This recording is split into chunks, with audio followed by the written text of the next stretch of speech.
kamanong, so dito meron naman po tayong 6 pieces universal socket set. So ito po mga kamanong is reversible ratchet na po siya. So ito po is merong sukat na 19mm at 14mm mga kamanong. Ang maganda po dito mga kamanong, yung ating 19mm, pwede nyo siyang convert into 17mm. So yun, lalagay nyo lang yung socket nyo dito na extra para magamit nyo siya to 17mm. Tapos mga kamanong, meron pa siya ditong pang 13mm. So ayan, magagamit nyo din siya pang 13mm na mga socket po ninyo. So ayan. Dito naman sa ating 14mm mga kamanong, magagamit nyo din po siya or mako-convert nyo din po siya to 12mm. Ayan. Ayan, lagay natin.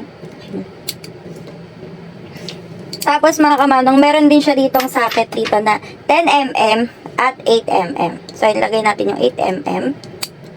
Ayan. Tapos ito yung 10mm niya mga kamanong. Ayan.